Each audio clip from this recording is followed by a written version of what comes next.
আসসালামু আলাইকুম প্রিয় দর্শক, কেমন আছেন? আশা করি আল্লাহর রহমতে ভালো আছেন। আজকে আমরা কথা বলবো ওয়ারিং নিয়ে, স্যানেল ওয়ারিং নিয়েই কথা বলবো। আচ্ছা, অর্থাৎ ওয়ারিং সম্পর্কে বিস্তারিত আলোচনা করব।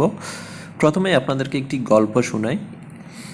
এখানে যেই শোরুমটি দেখা যাচ্ছে, এটা একটি শোরুমের ওয়ারিং। এই শোরুমের ওয়ারিং করার জন্য শোরুমের মালিক ইঞ্জিনিয়ার দ্বারা ওয়ারিংটা করাবে, ইঞ্জিনিয়ারের পরামর্শে। তখন আমাকে ফোন করলো, আমি আসলাম এবং আমার ইলেকট্রিশিয়ান ছিল। আমি ইলেকট্রিশিয়ান দ্বারা ওয়ারিংটা করালাম। করতে গিয়ে আমি ওনাকে কতগুলো ইনস্ট্রুমেন্ট যা যা প্রয়োজন তার স্যানেল সবগুলোর জন্য বললাম। উনি কি করলো, 1.3 RM তার, এক কয়েল কালো এবং লাল, 2 কয়েল তার আনলো এবং আমাকে বলল আপনি এগুলা দিয়ে কাজটা সারান।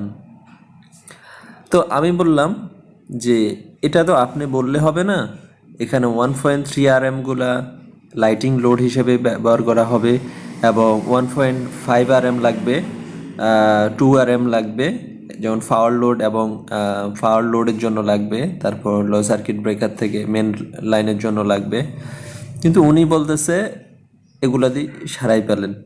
তো দেখেন, যারা এরকম একটু বেশি বোঝার চেষ্টা করে ওদের জন্য মূলত কাজটা সম্পূর্ণ হয় না, বা এই যে ওভারলোড বা ওদের যদি এখানে যদি এসি ফিট করে পরবর্তীতে, উনি কি করলো, ওনাকে বলে কয়ে আমি 2 RM তার এনেছিলাম 20 গজ, কিন্তু উনি শুধু রেডটা এনেছিল। পরে রেড তারটা 2 RM মেন লাইন দিয়ে এবং 1.3 RM ব্ল্যাক তারটা দিয়ে আমি ওনার কাজটা সম্পূর্ণ করে দিয়েছি। এটা আলটিমেটলি কোনো এক সময় সমস্যা হতে পারে, কারণ হলো উনি এখন আপাতত যে লোডগুলা চালাচ্ছে এগুলা একটি আইপিএস থেকে ব্যাটারি চালিত একটি আইপিএস দ্বারা এগুলা ইউজ করা হয়। আমি সার্কিট ব্রেকার সেট করে দিয়েছি যেন পরবর্তীতে উনি এগুলা বিদ্যুতের কানেকশন দিয়ে চালাইতে পারে। তো আমার কথা হলো, উনি যদি এখানে এসি কানেক্ট করে অথবা হিটার ইউজ করেন, তাহলে ওনার তারগুলো প্রেশার পড়ে যাবে, কারণ উনি জানে না 1.3 RM মধ্যে কত অ্যাম্পিয়ার তার বহন করতে সক্ষম।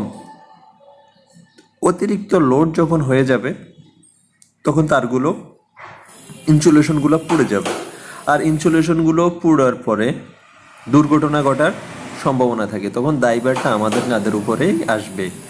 তো সবারই উচিত মূলত যে ইলেকট্রিশিয়ান বা ইঞ্জিনিয়ারের কথা মেনে তাই অ্যাটলিস্ট ইঞ্জিনিয়ার বা ইলেকট্রিশিয়ানের কথাগুলো মেনে চলাই কাজ করা উচিত। তাহলে আপনার বিদ্যুৎ বিলও কম পড়বে, যেমন তেমনই আপনার ওয়ারিংটাও সুন্দরভাবে হবে। তার কয়েকদিন পর আমি একটা বাসায় তাও ছাদ ওয়ারিং করার জন্য গিয়েছিলাম। উনি যথেষ্ট ভালো মানুষ ছিলেন।